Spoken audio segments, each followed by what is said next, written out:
We all know some things. One of the things we all know is that cars look way cooler low. It's just a known fact. So, we lower them, right? Because it looks cool, but right, it's good for performance. It helps the center of gravity. Wrong. Actually, unless you do anything to correct the control arm and tie rod angles, lowering your car a bunch actually has adverse effects on handling. Still worth it. Whatever. Do it anyway. But there are some ways to go about correcting roll center, which is the effect of the center of gravity on the car when you lower it. Because actually, what happens when you lower your car is the center of gravity. I am not a science teacher, but loosely, center of gravity stays here, right? Car's here, you lower it, and all you did was actually raise the center of gravity in the car and actually create more body roll, even though it's lower. But typically aftermarket suspension, blah, blah, blah, whatever, it's stiffer, so you don't really see the effects. But I digress. So, they make tie rods with spacers for bump steer correction, and for most, not all, vehicles, there is some form of roll center adjuster, a spacer, if you will, that goes between the ball joint, lower ball joint of the car and the control arm to try to space the control arm back down to closer to its stock angle that it was at, because now it's like this, and it's not working so good. But if we can get it like this, hey, that's pretty good. Like this, even better. You're limited by wheel size a lot of times on roll center correction. AE86s usually like 30 to 50 millimeter roll center correction. Literally 2 bolts. Kind of sketchy, but it's worked for all of time. And all the Lexus ones, 20, 30 millimeters of space. So, our AE92. We slammed that bad boy. We're going for that touring car look. Only problem is, touring cars have severely modified suspension pickup points and completely custom-made lower control arms and knuckles. Go figure. It's not stock. So, they work. We want our AE92 touring wagon to also work.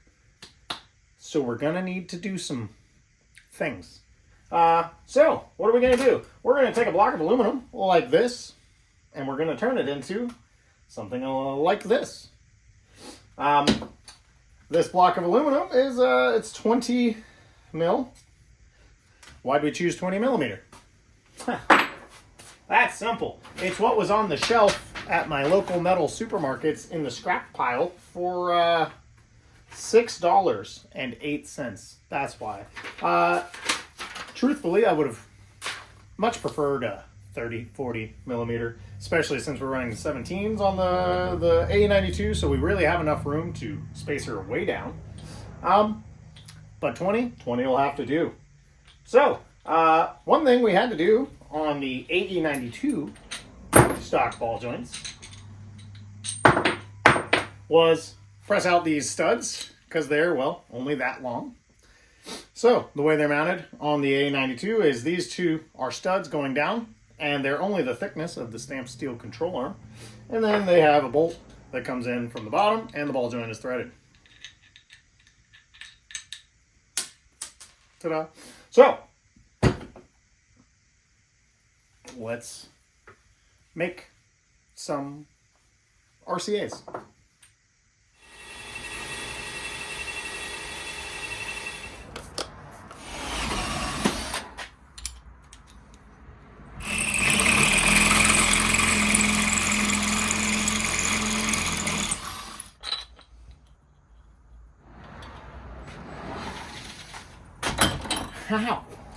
Okay, so we've got our,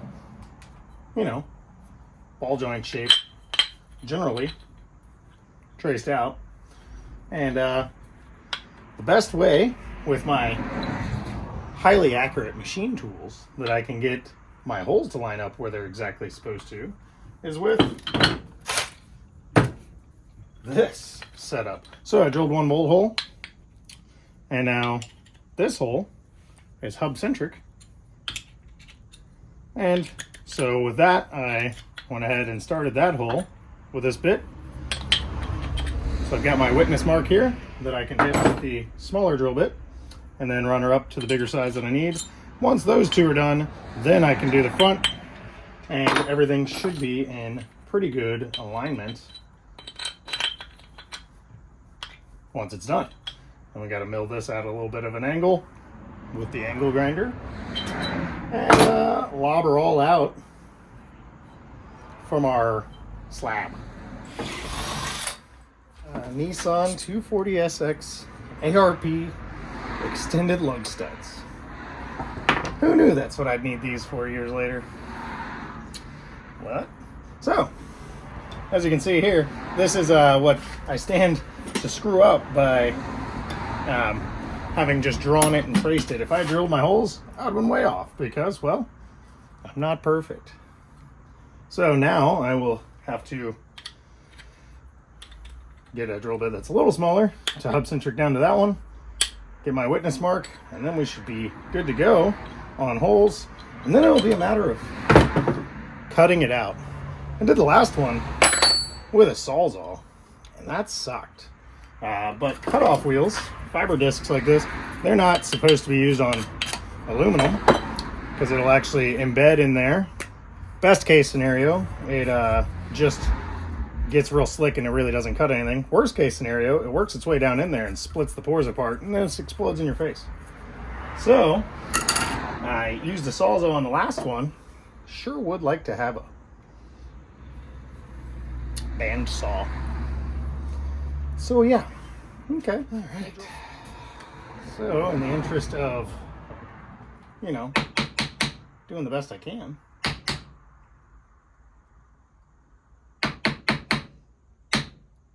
checking it for as level as possible so that I can drill straight holes on my drill press. Right? It's fine. So we've got our holes here and here. They all work.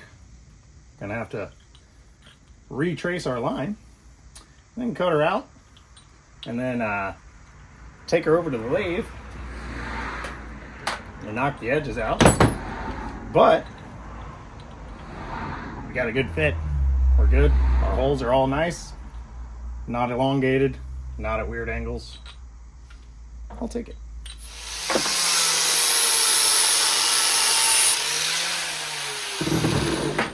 Since I bought a left and a right from Rock Auto, my two ball joints are actually slightly different.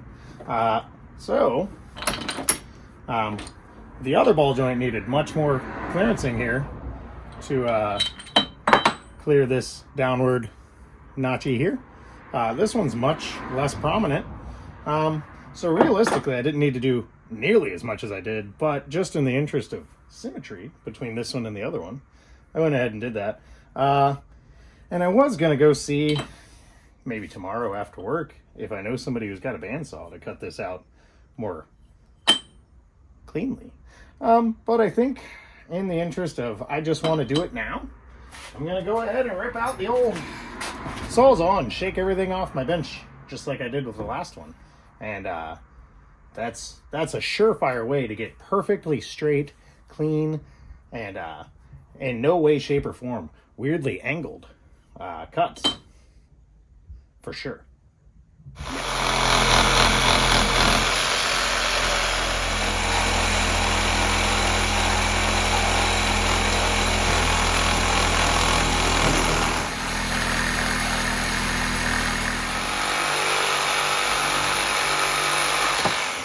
So for reference of just how long it's taking to do with the Sawzall, this cut here took 5 minutes. I guess it's still faster than driving somewhere else and using a bandsaw that they have, but boy, this sucks. Gotta say though, pretty square cut.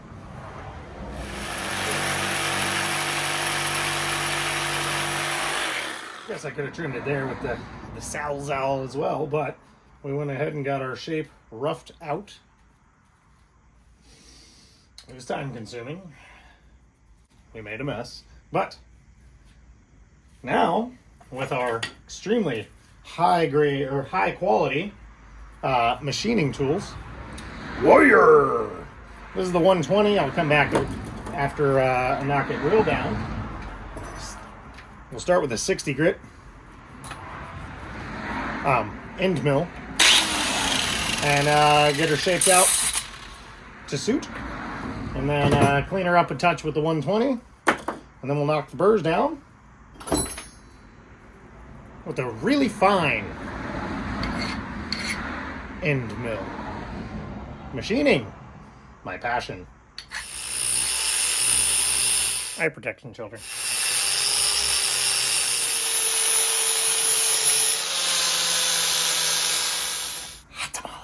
Yeah, well, anyway, so we've got her generally roughed out with our 60 grit, and yeah, it's pretty good. You can see the lines from the milling process. So we'll take her down to a finer milling process, get the lines a little cleaner, and then we're literally done until we go decide to install this stuff.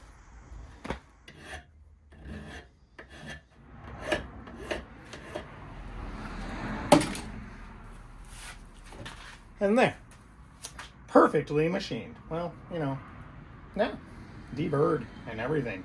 Look at there. So,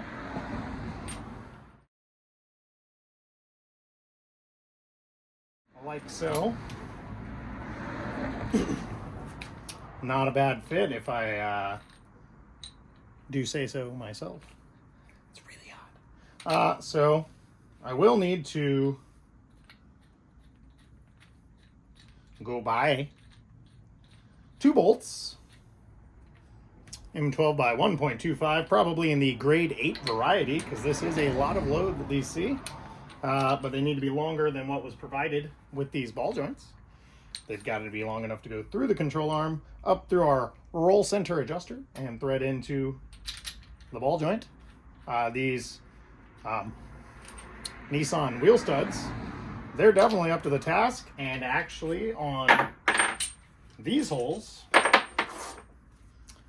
the stock hardware for the Toyota ball joint is actually a stud. It's basically a wheel stud. I popped those out. It looks like I will actually be able to just hammer the Nissan ones into the ball joint and use them the way the good Lord intended, and from the top they should look fairly stock. Make it drop like a, oh nope, okay. Being that these are 12 millimeter grade 8 hardware, or 10.25, I don't know. These are grade 10.9. I don't know what that is, but anyway, if this was strong enough to hold it stock, even with the added thickness here, equivalent strength bolts, especially since there's 3 of them, should be able to hold the weight of the vehicle no problem. The Previa and the gigantic Lexus chassis, they all only use 2 bolts to do this. They are bigger, M14, M16, something like that. However, only 2 on like an LS 400, and you can get a roll center adjuster like this for those. So I think it's within reason and safe and strong. But yeah, we'll get these installed, and the car should work a little more good or better, or something, maybe. Yeah. Well, can't say that I'm all that interested in doing this today, but we ordered. It's a really, really nice day. So, getting into it, I guess we'll get our roll center adjusters on the old AE92 here. I guess before we can do that, got to get these old ball joints off the knuckles. That ought to be fun. Before we do that, though, we can talk about what I did to the steering as well. So this car needed inner and outer tie rods on both sides, so we've got brand new inners. This is an aftermarket Heim jointed outer for S14 240SX, the same thread, so it's just literally a bolt-on affair. You can see on these tie rods, we're going in from the bottom, so that's already going to correct a lot of our tie rod angle. So instead of being like this, we'll be like this.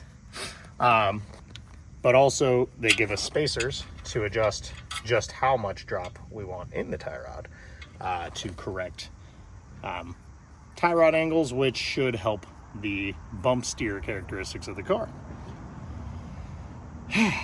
So I guess let's just put the stinking thing together, right? Well, we got her in there. Probably need to buy longer bolts for these. I just grabbed some that I had laying around. But, you know, otherwise we're in there. Another reason on this car specifically, I was looking to do the roll center adjusters is it'll push this control arm down at ride height, right? So we're trying to get it lower where the car can be lower, where this control arm can be pointed more downer, right? But one reason is this car being the shape of the subframe and the height it was at, it's actually bottoming out this control arm on the subframe. You can see a little bit of contact there, which was making where the car, even though it was low and has more suspension travel available, it wasn't actually able to travel because the control arm was bottoming out and binding in the bushings. So with our 20 mil extra down, I'm hoping to gain at least 20 mil more in suspension travel. That's the goal, at least, right? Let's see. That is a fair bit more wheel travel than we had previously, because we used to be probably this to rim tuck, and it only went up to, I don't know, it only had like ½ inch of suspension travel. Now we have more. However, boy, that turned into a lot more than just roll center adjusters. So you'll see here, got this control arm hanging all the way off because, well, needed to clearance the subframe for more articulation. So now we can freely travel up till the control arm hits all the way up here on the body. This side I may need to notch for the axle. I already did that on the other side. So not even put back together yet. And I've been out here all freaking day. So one of the reasons would be because this car, the coilovers, were these springs, I believe. And they were like an 8K. And it's just like too stiff. By the time you get the wheel to start traveling, it's already picking the car up. I might have to go back to them once I'm actually way to the car driving. But I tried to play with a different spring rate. This, something I had laying around, doesn't feel, it looks smaller. It's a little taller, different diameter, but it feels like it's like 7.5K or still 8K.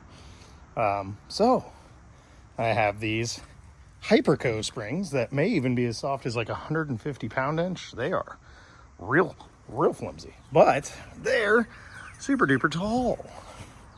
So we're back on our bull cutting springs, which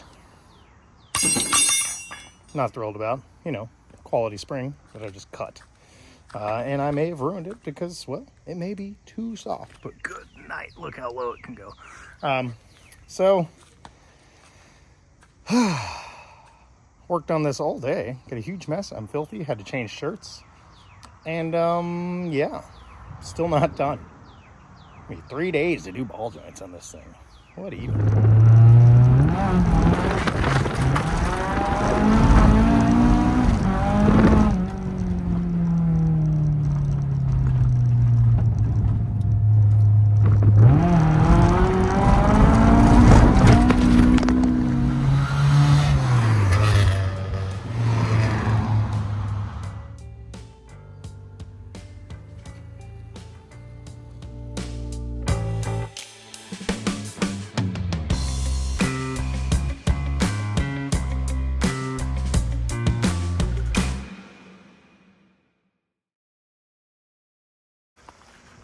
well, she's a thing, right?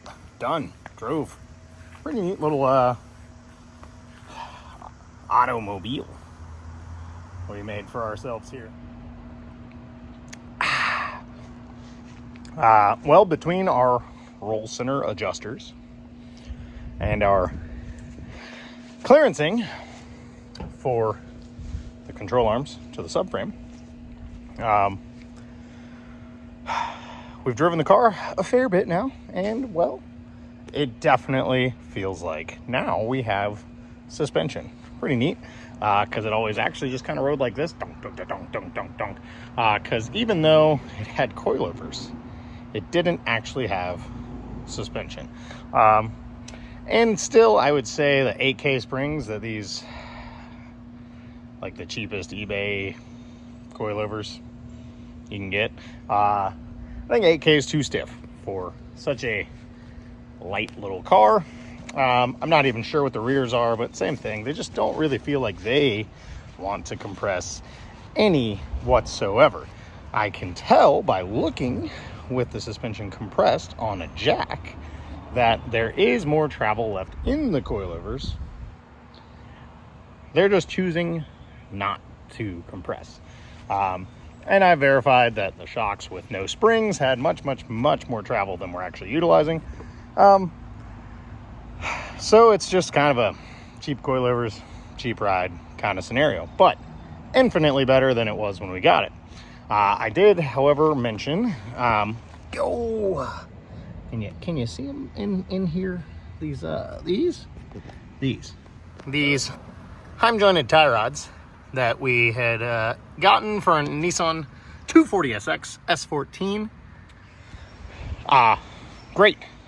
They're definitely a straight bolt on. They're working exceptional. Originally, I did want to try to run them as opposed to factory where they bolt to the top of the knuckle. I wanted to bolt them from the bottom side of the knuckle, and I was able to do that, the install. However, that was more like probably 50 millimeters of correction. And with our ball joints over only receiving 20 degrees of correction, even though it should have been better with the tie rods lower, it actually created more bump steer on travel. So, kind of negates the use of those specific tie rods, because I ended up installing them back on the top of the knuckle like you're supposed to.